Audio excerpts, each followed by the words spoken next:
In this April garden tour, we're going to look at some of the plants we have planted in our raised beds. I'm very excited. Spring is here, and we got to get to it, right? Hi, I'm Bowtie Dave.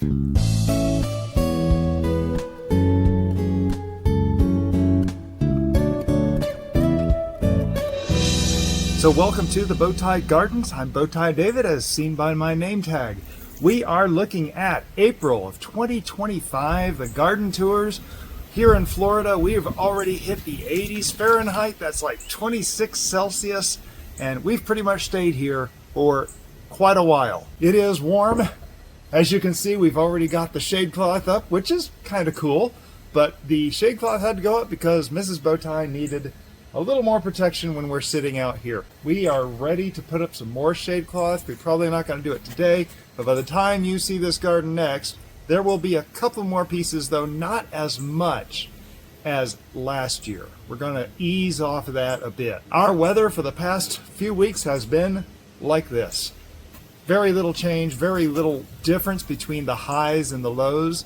In fact, the highs and lows have only been a few degrees apart, but except for the past week, we have hit a few lows just barely below 60 degrees. So that's been a nice break, but it doesn't normally last past 7 or 8 o'clock in the morning. I have been getting stuff planted out, and some other things have been coming up right here in this first bed we'll see momentarily. The GreenStalk.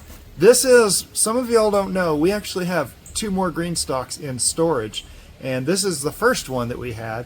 And I do have a lot of strawberry plants, and what I need to do is I need to get some of these strawberry plants put over in the new strawberry bed over in bed number 3 where the peppers used to be. In fact, there are a number of them in here, 12 by my count, and so that would be a great addition to go into that bed. I might keep a few in here so that we can propagate out a few more during this summer and kind of have more backup plants, which is how these came. I think I only planted about 4 or 5 in here to start with. So they've been multiplying. It's a great place to do that. So we've had a couple of tours that were a little bit different this month. That's the front and side and the outer garden beds. I went over 9 flowers in each one, not just flowers we planted, but flowers that have come by themselves.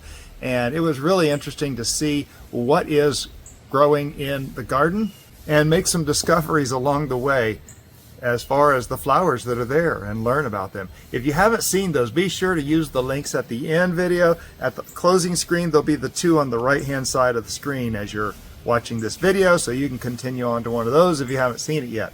So without further ado, I just want to jump right into this video tour so we can see what's happening in the garden. Some things are just starting, some things are well on their way. So here we go. So in bed number 1, I'm a little excited. Of course, we have planted some ginger in here, and that we're going to see some ginger here in just a minute, but there's a couple things going on here. First of all, the blackberries are looking great, and they're actually creating shade for these things that may need a little bit of shade. I would normally have put a 50% shade cloth over here.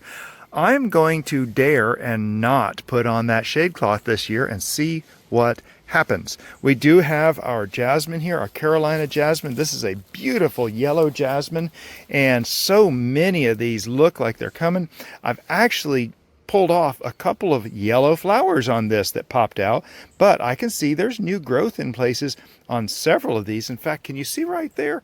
That's new growth right there. That's a little bit of new growth. One of these over here, hang on, I just noticed this morning. Oh, yeah, right here. Can you see the new growth coming out on the top of that right there? That's kind of cool that we're seeing stuff happen here.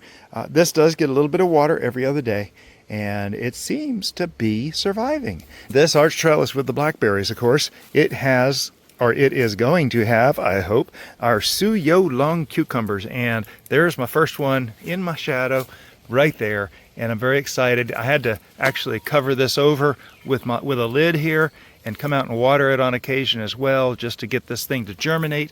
Having a little trouble germinating this year. I think I've got some pests in here that are nibbling, nibbling.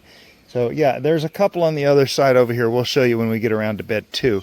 But coming down here to this next section, of course, we have our ginger. And there are several ginger coming in here that I'm very excited about. that are starting to pop up. I come in here and take care of some of these grasses that pop out. Remember, this is compost. It had a lot of seeds in it and stuff at the equestrian center where I got it, and so it's about normal. But look at it. See, there's a ginger right there in the shadow, and I had another one. Oh, where did it go? I don't see it right now, but there's ginger, and then on this side there's turmeric. Remember, ginger takes a while to come up, turmeric takes forever in my experience. I'm going to go on the other side of the bed. So be sure to comment if you're growing any of these and how your experience is going. I do have a little bit of a rough spot in here, and really this is where a lot of my blackberries are growing from, so I really haven't done a whole lot with this. I've let it go. In fact, you'll notice we have new blackberries coming up here that will probably leave for next year and have production next year. So that's okay. It's a limited area here, and I will let it go. It does kind of eat up possible cucumber growing area here.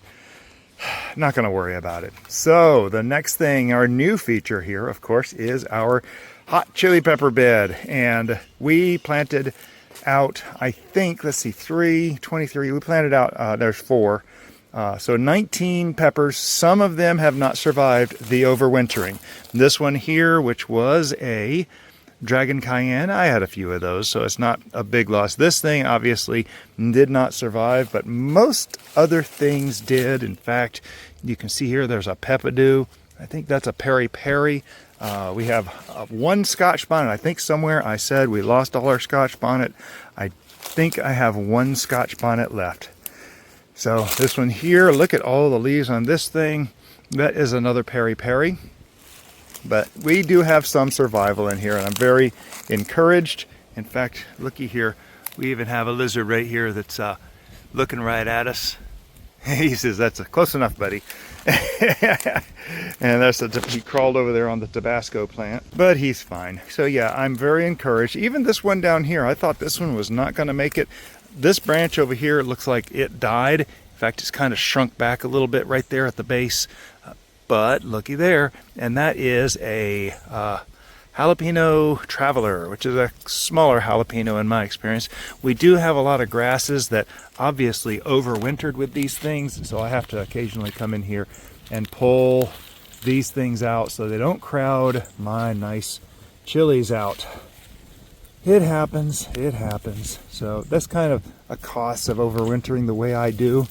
It's a little bit of a rough overwinter, but we just kind of see what survives. So from this new pepper bed this year, remember this used to be okra. I used to grow okra right here, and we've got okra planted out front now. We've got another blank spot here, which I have more pepper plants coming, more chili plants coming that I want to get in this space. We have the Dorset Naga. I have a feeling they're going to go right here. I just have to keep the weeds out. Now right here you can see we have some blackberry growing on this side. I'm going to leave them. We'll see what happens. Anyway, the Dorset Nagas will go in there. You'll notice, if you hadn't already, I did get a tray of magnolias from Ace Hardware, our local hardware store. They had some bonnie plants there, and I grabbed a few of those. You see them kind of peppered throughout here. The blackberries have completely taken over this area, but my whatever this tree is thrives on. My PlantNet app says it's some kind of a pear. It said Bradford pear. I don't know what it is exactly. I'm not quite sure that it's going to stay in the garden other than possibly being a trellis. Now, I do want to show you, we still have our little bee box up here, but there is no activity in this solitary bee box whatsoever. Ooh, I do notice we have some ants crawling around the side here for some reason. I don't see where they are going. Oh, they're going inside there. I wonder if they're going to try to make a home in there. Well, every single one of those little tubes is empty. And of course, that brings us around to bed number 2 with more blackberries. Yes, this is our massive blackberry collection for this year. And I believe we're going to have plenty of blackberries over on this. There's even some blackberries on the top of the bean trellis. I'll show you that in just a moment. But I did want to show you, if we come around this side here, we have more cucumbers growing right here. And I told you I was going to show you. But these are cucumbers. They're not looking great. I did spread some slug pellets around here, and since I did that, they do look better, though I do see some of these leaves are eaten. Darn. Let's see if these things will make it. I may have to do a second attempt on these. I have transplanted those cucumbers before. The blackberries continue on, like I said, all the way around this upper trellis for the beans. The beans will eventually take over that, but look at the beans. Some of them are about almost a foot tall down at the other end down there. Very excited about that. This is what I'm most excited about. These two plants right here, let's see, this is Principe Borghese, and we like our Principe Borghese cherry tomatoes. They do great for us. They actually grow for us really well all through the season. That makes me extremely happy to have those. I think this is another Principe Borghese. Yes, it is. And I think that is too. You can see, yep, sure enough, there's that label. So yeah, I'm very excited. These Principe Borghese are going to be making it very nicely. And here is the star. These are sun gold tomatoes. Now I have them up here. We'll do a little short on how I've supported these. These are indeterminate tomatoes, which means they're going to vine and vine and vine. I'm putting these up on strings to do something a little different, and I'll talk about that in a video upcoming. There's another one of those marigolds that's looking not so great. I do need to plant out my zinnia seeds though. Just realized I haven't planted zinnia seeds. Over on the far side over there we have 3 Everglades tomatoes. There's one there and there's 2 on that far side, and then these are our super sweet 100 tomatoes. We have 2 here and we have 1 on the other side of this arch. We'll see on the way back. Obviously this is a quick garden tour that we're just kind of breezing through here. The aloe is suffering mainly because we had snow this winter, so yeah, they've not been doing so great, which is about the norm. It was nice to have had a bloom on these, which really surprised me after our snow. Here is what used to be our pepper patch, but we moved that to the other end, and we are converting this to strawberries. I see a strawberry underneath there. That is cool. Oh my.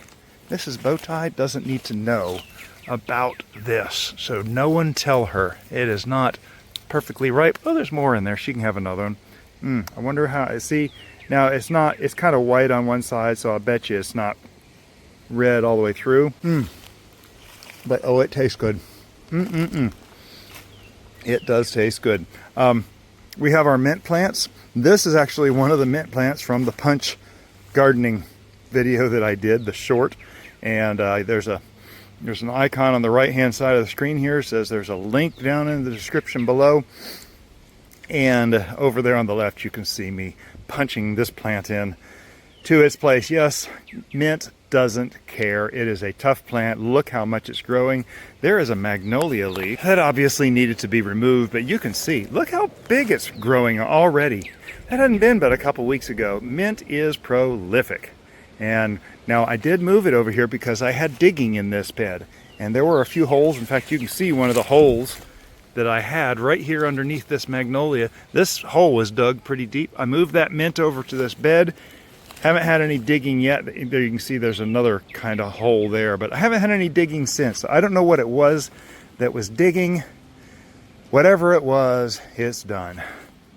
And we come around here to the next part of bed number 3, and we are looking at our garlic, and it is growing scapes. That is interesting. I don't know what kind of garlic this is.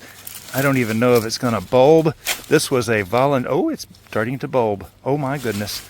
I'm not going to disturb that down there. We have 2 garlic plants here. The Grinch pulled out one of them that was over here, and so we're down to 2 here, and I think we got 1 more on the other side, maybe 2 more on the other side over there. But they look pretty strong actually, and we have a scape coming out. That's interesting. Of course, our Brussels sprouts, these things are like a head of cabbage on top of the Brussels sprouts. I forget who told me that these are delightfully edible, and I plan to do something with these, maybe do a sauerkraut with them, see if it works for sauerkraut. I'm very interested in that. There'll be a link in the description below, as indicated by the little icon on the right of the screen as far as who told me that. Now, another bed that I have been having trouble digging in is this one, and everybody knows I try to give you the facts just as they happen, and I had a lot of digging in there. with that plant on this other end. In fact, I had digging underneath the edge of the plant at one point. I'm going to go over to the other side where you can see it, because you can actually see where they have been digging in that hole right there. And I had mint right here. So I know I never claimed it was a perfect thing. All these natural methods for getting rid of pests, it's not 100%, folks. Don't expect 100% from the good ways to do things. And yes, I said the good ways. Some things will still get passed, some things will still not be affected. Maybe this mint plant was not big enough to give out enough aroma. This is one of the peppermints. I don't know. It's not fresh. It hadn't happened recently, so maybe it's starting to get big enough to be of use. This is another supersweet 100 that we are growing right here. In fact, you can see they're supersweet 100 VF, planted on February 20th. Not of 2024. I wonder if I just did that wrong. Is a fairy Morse seed? Okay, obviously not of 2024. That would have been 2025 because that thing hadn't been growing here in the snow. Guaranteed. Another little magnolia there. And then of course the very last thing for the garden tour is our Goji Berry. It looks a lot better. I still have some stuff that I should have cut out in here, and I may have to do that yet. I see some pink sorrel down in the bottom there, down here as well, wood sorrel. That is the garden. Things are going in. I'm very excited, and we are coming back to life in the garden. Oh, look at those pomegranate flowers. Isn't that amazing? Air traffic, it happens. And so there you go. We have the raised beds in the backyard. They're looking good. They're starting to grow things, which is very exciting. We have a few more tomato plants to put out. Challenge is we are about to go on a trip that will leave us away from the place for 10 days, and then I will start planting some more seedlings. I didn't want to have seedlings to be cared for while I was gone, and that just kind of makes things simpler, doesn't it? If you have not noticed, in the description below we do have links to our Amazon products that we use. If you use one of those links, it takes you to Amazon, and anything you purchase will get credited to our associate account. It doesn't change your price, we just get a little bit of the proceeds. And that's one way to show support. I think that's for like 24 hours or something like that. You don't have to buy the thing itself, but if you buy some other things, I hear that it's like 24 hours that credit stands. Be sure to use those Amazon links, and there's of course links to other places in the description below, particularly in the index. And on the final screen, there will be links on the right side of the screen to the other two parts of the garden tours and the whole playlist down here on the bottom right corner of that 2025 garden tour playlist. If you have any questions or you want to share any experiences, please do so in the comments below. I enjoy hearing from y'all so much. I learn stuff from y'all, and it's just very encouraging for me to hear that what's happening in your garden. So be sure and use those comments for those types of things, and take part in the Bowtie Bunch that we are growing here. Thank you for subscribing, and thank you for clicking the thumbs up on this video. If you found something that you're growing, I'd like to hear it. And be sure to share this with a friend that might be interested or might find inspiration in a garden tour. Y'all have a blessed day.